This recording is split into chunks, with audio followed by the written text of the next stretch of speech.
Morning children.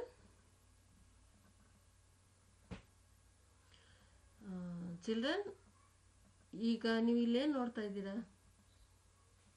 ಏನು ಬರೆದಿದೆ ನಾನು? ಯಾರು ಓದ್ತೀರಾ? ಏನು ಬರೆದಿದೆ ನಾನು? ಇಲ್ಲೇನು ಬರೆದಿದೆ? 3 ಕಲ್ಲುಗಳು. 3 ಕಲ್ಲುಗಳು. 3 ಅಂದರೆ ಓಕೆ, ನಂಬರ್ 3. ನಂಬರ್ 3 ಕಲ್ಲುಗಳು ಅಂದರೆ ಸ್ಟೋನ್ಸ್. Okay, stones. ಕಲ್ಲುಗಳಂದ್ರೇನು? ಸ್ಟೋನ್ಸ್.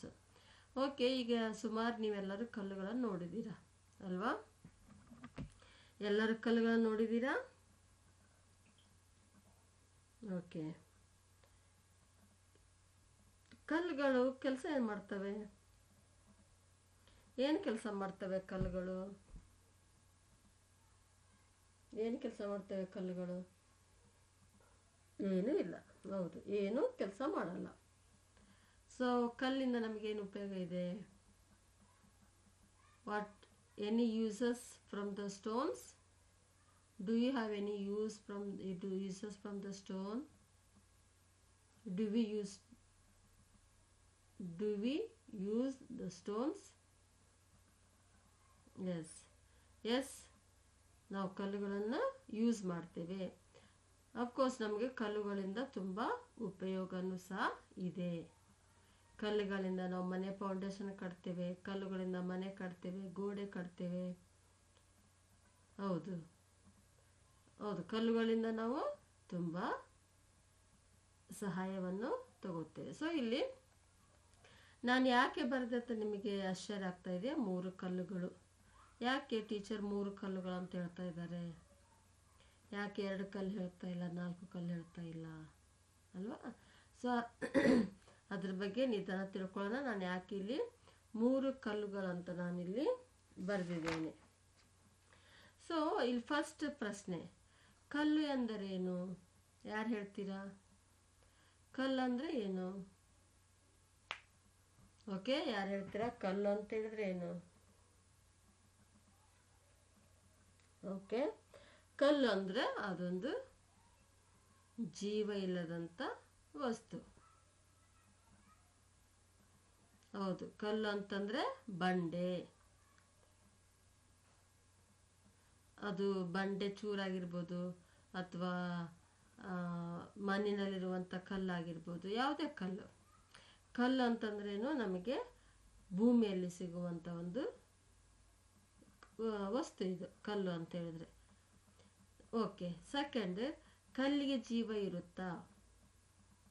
ಕಲ್ಲಿಗೆ ಜೀವ ಇರುತ್ತಾ? ಇಲ್ಲ, ಕಲ್ಲಿಗೆ ಜೀವ ಇರುವುದಿಲ್ಲ. ಓಕೆ,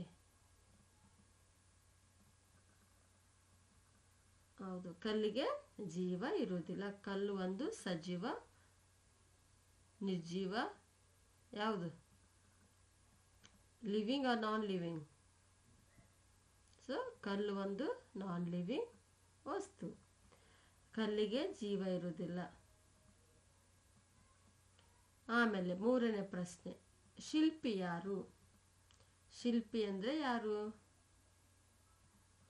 ಗೊತ್ತಾ ನಿಮಗೆ ಶಿಲ್ಪಿ ಅಂದರೆ ಯಾರು ಅಂತ? ಇಲ್ಲ. ಶಿಲ್ಪಿ ಅಂತಂದರೆ ಕೆತ್ತನೆ ಮಾಡುವವರು. ಕಲ್ಲಿನ ಮೇಲೆ ಕೆತ್ತನೆ ಮಾಡುವವರಿಗೆ ನಾವೇನಂತ ಕರಿತೇವೆ? ಶಿಲ್ಪಿ ಅಂತ ಕರಿತೇವೆ. ಓಕೆ, ನೆಕ್ಸ್ಟ್, ಶಿಲ್ಪಿ ಕೆಲಸ ಏನು? ಶಿಲ್ಪಿ ಕೆಲಸ ನಾನು ಮೊದಲೇ ಹೇಳಿದಾಗೆ ಅವ್ರು ಏನು ಮಾಡ್ತಾರೆ? ಶಿಲ್ಪಿ ಕೆಲಸ ಅಂತಂದರೆ ಕಲ್ಲುಗಳಿಗೆ ಒಂದು ರೂಪ ಕೊಡ್ತಾರೆ, ಒಂದು ಆಕಾರ ಕೊಡ್ತಾರೆ, ಒಂದು ಒಳ್ಳೆ ಶೇಪ್ ಕೊಡ್ತಾರೆ.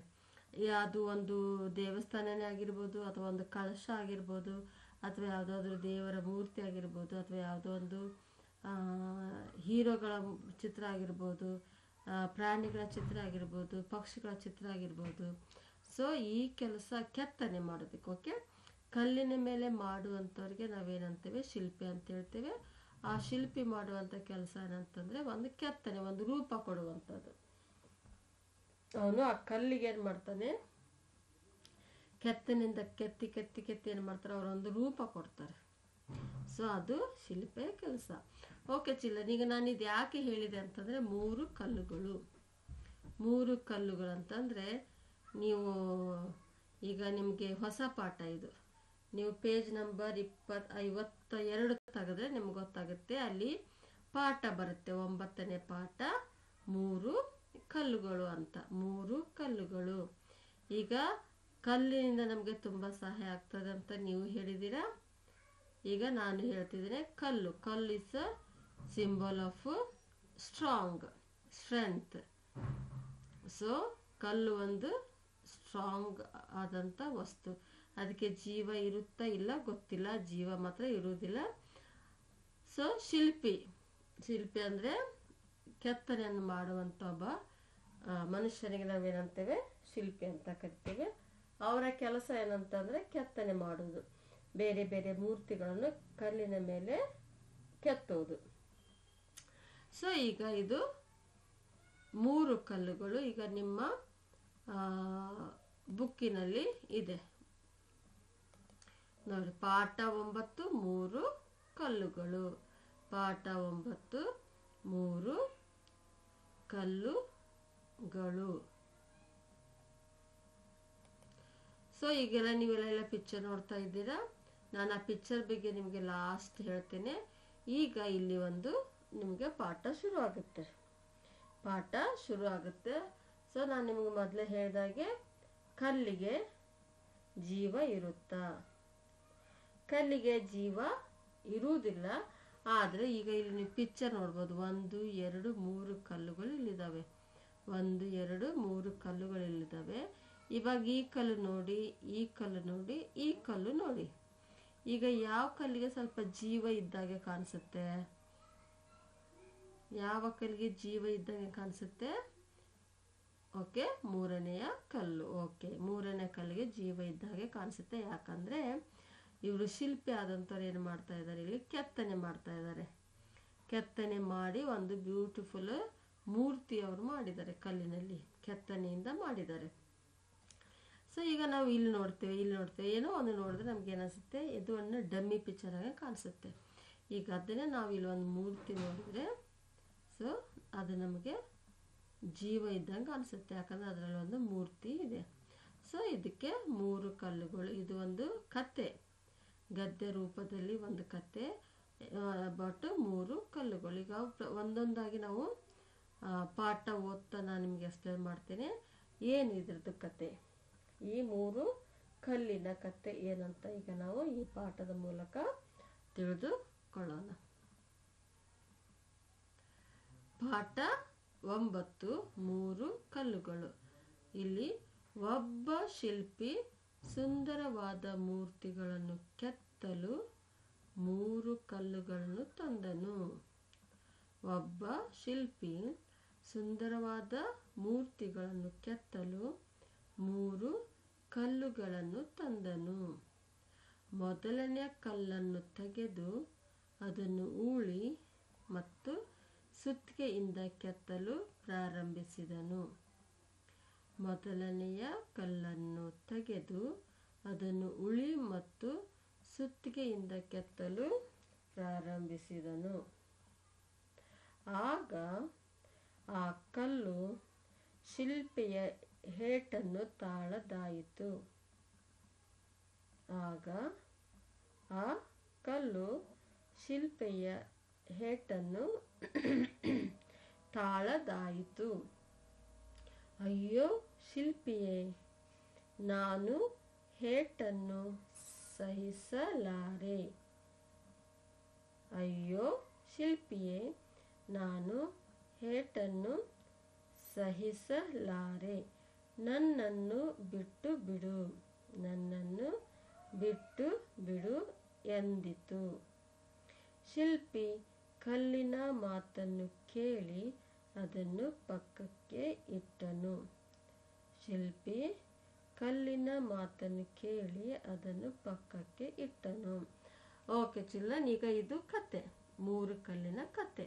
ಸೊ ಇಲ್ಲಿ ನೀವೇನನ್ನು ನೋಡ್ತಾ ಇದ್ದೀರಾ, 3 ಕಲ್ಲನ್ನು ನೋಡ್ತಾ ಇದ್ದೀರಾ. 1 2 3. ಸೊ ಇವರು ಶಿಲ್ಪಿ, ಇವರು ಕೆತ್ತನೆ ಮಾಡುವಂಥ ಒಬ್ಬ ಶಿಲ್ಪಿ. ಸೊ ಈಗ ಇಲ್ಲಿ ನಮಗೆ ಪಾಠ ಏನು ಹೇಳ್ತದೆ ಅಂದರೆ, ಒಬ್ಬ ಶಿಲ್ಪಿ ಸುಂದರವಾದ ಮೂರ್ತಿಗಳನ್ನು ಕೆತ್ತಲು ಎಷ್ಟು ಕಲ್ಲು ತಗೊಂಡ್ಬಂದಾನವನು? ಎಷ್ಟು ಕಲ್ಲು ತಗೊಂಡು ಬಂದಿದ್ದಾರೆ? ಓಕೆ, 3 ಕಲ್ಲುಗಳನ್ನು ತಂದಿದ್ದಾರೆ. ಸೊ 3 ಕಲ್ಲುಗಳನ್ನು ತಂದು ಆದ ನಂತರ ಸೊ ಮೊದಲನೇ ಕಲ್ಲನ್ನು ಅವ್ರು ಶಿಲ್ಪಿ ತಗೊಳ್ತಾರೆ. ಮೊದಲನೇ ಕಲ್ಲನ್ನು ಶಿಲ್ಪಿ ತಗೊಂಡು ಏನು ಮಾಡ್ತಾರೆ, ಉಳಿ ಮತ್ತು ಸುತ್ತಿಗೆಯಿಂದ, ಇಲ್ಲಿ ಕೈಯಲ್ಲಿ ನೋಡ್ಬೋದು, ಇದು ಉಳಿ, ಇದು ಸುತ್ತಿಗೆ. ಈ ಉಳಿ ಮತ್ತು ಸುತ್ತಿಗೆಯಿಂದ ಅವ್ರು ಏನು ಮಾಡ್ತಾರೆ, ಕೆತ್ತಲು ಪ್ರಾರಂಭಿಸ್ತಾರೆ, ಕೆತ್ತಲು ಶುರು ಮಾಡ್ತಾರೆ. ಆಗ ಆ ಕಲ್ಲು ಶಿಲ್ಪಿ ಹೇಟನ್ನು ತಾಳದಾಯಿತು. ಆಗ ಕಲ್ಲು, ಫಸ್ಟ್ನೇ ಕಲ್ಲೇನಿದೆ, ಇವರು ಶಿಲ್ಪಿ ಕೆತ್ತನೆ ಮಾಡ್ತಾ ಇರ್ತಾರೆ, ಅದಕ್ಕೆ ನೋವು ಸಹಿಸ್ಲಿಕ್ಕೆ ಆಗೋದಿಲ್ಲ. ನೋವು, ಅದು ತುಂಬ ನೋವು ಆಗ್ತಾ ಇರ್ತದೆ. ಈಗ ನಮಗೆ ಏನೋ ಸ್ವಲ್ಪ ಮುಳ್ಳು ಚುಚ್ಚಿದ್ರೆ ನಾವೆಷ್ಟೋ ಅಳ್ತೇವೆ, ಎಡವಿ ಬಿದ್ದರೆ ಅಳ್ತೇವೆ, ಕಲ್ಲು ತಾಗಿದ್ರೆ ಅಳ್ತೇವೆ, ಯಾರಾದರೂ ಹೊಡೆದ್ರೆ ಅಳ್ತೇವೆ. ಈಗ ನೀವು ಜಸ್ಟ್ ಒಂದು ಇಮ್ಯಾಜಿನ್ ಮಾಡ್ಕೋಬೋದು, ಈ ಶಿಲ್ಪಿ ಆ ಕಲ್ಲನ್ನು ಕೆತ್ತಾ ಇದ್ದಾರೆ. ಕಲ್ಲನ್ನು ಕೆತ್ತಿ ಕೆತ್ತಿ ಕೆತ್ತಿ ಕೆತ್ತಿ ಅದಕ್ಕೊಂದು ರೂಪ ಕೊಡ್ತಾ ಇದ್ದಾರೆ ಅವರು. ಸೊ ಇದು ಮೊದಲನೇ ಕಲ್ಲು ಏನು ಮಾಡ್ತಾ ಇದೆ, ಅದಕ್ಕೆ ತುಂಬ ನೋವಾಗ್ತಾ ಇದೆ, ಸಹಿಸ್ಕೊಳ್ಳಿಕ್ಕೆ ಆಗ್ತಾ ಇಲ್ಲ. ಅದಕ್ಕೆ ಅದೇನು ಹೇಳ್ತದೆ ಶಿಲ್ಪಿಗೆ, ಅಯ್ಯೋ ಶಿಲ್ಪಿಯೇ, ನಾನು ಹೇಟನ್ನು ಸಹಿಸಲಾರೆ, ನೀನು ಹೊಡೆಯುವಂಥ ಹೇಟನ್ನು ನನಗೆ ಸಹಿಸ್ಲಿಕ್ಕೆ ಆಗ್ತಾ ಇಲ್ಲ, ತಾಳ್ಕೊಳ್ಳಿಕ್ಕೆ ಆಗ್ತಾ ಇಲ್ಲ, ಅದಕ್ಕೆ ನನ್ನನ್ನು ಬಿಟ್ಟು ಬಿಡು ಎಂದಿತ್ತು. ಅದಕ್ಕೆ ಅದು ಬಿಟ್ಟು ಬಿಡು ಅಂತ ಕೇಳಿದಾಗ ಶಿಲ್ಪಿ ಏನು ಮಾಡ್ತಾರೆ, ಆ ಕಲ್ಲಿನ ಮಾತನ್ನು ಕೇಳಿ ಅದನ್ನು ಪಕ್ಕಕ್ಕೆ ಇಟ್ಟು ಬಿಡ್ತಾರೆ. ಕಲ್ಲಿನ ಮಾತನ್ನು ಕೇಳೋದಕ್ಕೆ ಅವ್ರು ಏನು ಮಾಡ್ತಾರೆ, ಪಕ್ಕಕ್ಕೆ ಇಟ್ಟು ಬಿಡ್ತಾರೆ. ಸೊ ಇಲ್ಲೇನು ಹೇಳ್ತದೆ ಈ ಪ್ಯಾರಾಗ್ರಾಫ್ ನಮಗೇನು ತಿಳಿಸ್ಕೊಡ್ತದೆ ಅಂತಂದರೆ, ಸೊ ಈಗ ನಾನೊಬ್ಳು ಸುಂದರವಾಗಿ ಕಾಣಬೇಕಾದ್ರೆ ಅಥವಾ ನೀವು ಸುಂದರವಾಗಿ ಕಾಣಬೇಕಂತಂದರೆ ನಿಮಗೆ ರೂಪ ಕೊಡೋರು ಬೇಕು, ನಿಮಗೆ ಮೇಕಪ್ ಮಾಡೋರು ಬೇಕು, ನಿಮಗೆ ಡ್ರೆಸ್ಸಿಂಗ್ ಮಾಡೋರು ಬೇಕು. ಸೊ ಅದೇ ರೀತಿ ಈ ಕಲ್ಲುಗಳು ಸಹ, ಈ ಕಲ್ಲು ಒಂದು ಸುಂದರವಾಗಿ ಕಾಣಬೇಕಾದ್ರೆ ಅದಕ್ಕೆ ಶಿಲ್ಪಿ ಬೇಕು. ಶಿಲ್ಪಿ ಅವನ ಕೆತ್ತನೆಯಿಂದ ಒಂದು ರೂಪ ಕೊಡ್ಬೋದು, ಒಂದು ಆಕಾರ ಕೊಡ್ಬೋದು. ಆದರೆ ಇಲ್ಲಿ ಕಲ್ಲು ಏನು ಮಾಡ್ತದೆ, ಅದಕ್ಕೆ ನೋವನ್ನು ಸಹಿಸ್ಕೊಳ್ಳಿಕ್ಕೆ ಆಗೋದಿಲ್ಲ. ಅದಕ್ಕೆ ಅದೇನು ಹೇಳ್ತದೆ, ನನಗೆ ಬಿಟ್ಟು ಬಿಡ ಅಂತ. ಅಂದರೆ ಇಲ್ಲಿ ಅರ್ಥ ಅಂದರೆ, ನಮಗೆ ಕಷ್ಟ ಬೇಡ, ನಾನು ಸುಂದರವಾಗಿ ಕಾಣಬೇಕು, ಅದಕ್ಕೆ ತಕ್ಕಾಗಿ ನನಗೆ ಶ್ರಮ ಪಡಲಿಕ್ಕೆ ಬೇಡ. ಸೊ ಹೀಗಾಗಿ ನಾವೇನು ಮಾಡ್ತೀವಿ ಇಲ್ಲಿ, ಸೊ ನೋವನ್ನು ಸಹಿಸ್ಕೊಳ್ಳೋಕ್ಕಾಗದೆ ಆ ಕಲ್ಲು ಏನಾಗ್ಬಿಡ್ತದೆ, ಆ ಶಿಲ್ಪಿಯಿಂದ ದೂರ ಆಗಿಬಿಡ್ತದೆ. ಹೌದು, ಯಾವಾಗ ನಾವು ಕೋಆಪ್ರೇಟ್ ಮಾಡೋದಿಲ್ವಾ, ಅವ್ರ ಜೊತೆಗೆ ನಾವು ಹೊಂದಾಣಿಕೆ ಮಾಡ್ಕೊಳ್ಳೋದಿಲ್ವಾ, ಅಥವಾ ನನಗೆ ತುಂಬ ನೋವಾಗುತ್ತೆ ಅಂತ ಎಕ್ಸ್ಕ್ಯೂಸ್ ಕೊಟ್ಟು ನಾನೇನು ಮಾಡ್ತೇನೆ, ಎಸ್ಕೇಪ್ ಆಗಿಬಿಡ್ತೇನೆ, ತಪ್ಪಿಸ್ಕೊಂಡು ಬಿಡ್ತೇನೆ. ಆದರೆ ನಾನು ಇವತ್ತು ಶಿಲ್ಪಿ ಆ ಫಸ್ಟ್ ಕಲ್ಲನ್ನು ಕೆತ್ತಲು ಶುರು ಮಾಡಿದಾಗ ಅದೇನಾದರೂ ಕಲ್ಲು ಸ್ವಲ್ಪ ಸಹನೆಯಿಂದ ತಾಳ್ಮೆಯಿಂದ ಸಹಿಸ್ಕೊಂಡಿದ್ದೇ ಆಗಿದ್ದರೆ ಇವತ್ತು ಅದೊಂದು ಒಳ್ಳೆ ಮೂರ್ತಿಯಾಗಿ ಮಾರ್ಪಡ್ತಿತ್ತು ಅಲ್ವಾ, ಒಳ್ಳೆ ಮೂರ್ತಿಯಾಗಿ ಮಾರ್ಪಡ್ತಿತ್ತು. ಅದಕ್ಕೂ ಒಳ್ಳೆ ಡಿಮಾಂಡ್ ಇರ್ತಾಯಿತ್ತು, ಒಳ್ಳೆ ರೆಸ್ಪೆಕ್ಟ್ ಇರ್ತಾಯಿತ್ತು. ಆದರೆ ಅದು ಆಗ ಮಾಡಲಿಲ್ಲ. ಅದಕ್ಕೇನಾಯಿತು, ಅದಕ್ಕೆ ಪೆಟ್ಟು ತುಂಬ ಆಯಿತು. ಅದಕ್ಕೆ ನೋವು ಸಹಿಸ್ಕೊಳ್ಳಾರದಷ್ಟು ಕಷ್ಟ ಆಗ್ತಾಯಿತ್ತು. ಅದಕ್ಕೆ ಅದು ಶಿಲ್ಪಿ ಹತ್ರ ಕೇಳ್ಕೊಳ್ತದೆ, ನನಗೆ ಸಹಿಸ್ಕೊಳ್ಳಿಕ್ಕೆ ಆಗ್ತಾಯಿಲ್ಲ, ನನಗೆ ಬಿಟ್ಟು ಬಿಡು ಅಂತ. ಆಯಿತಾ, ಮುಂದೆ ನೋಡೋಣ ಈ ಪಾಠ ನಮಗೆ ಏನು ತಿಳಿಸ್ಕೊಡ್ತದಂತ. ಸೊ ಇಷ್ಟು ಪಾಠ ಓದಿ ಮನೆಯಲ್ಲಿ.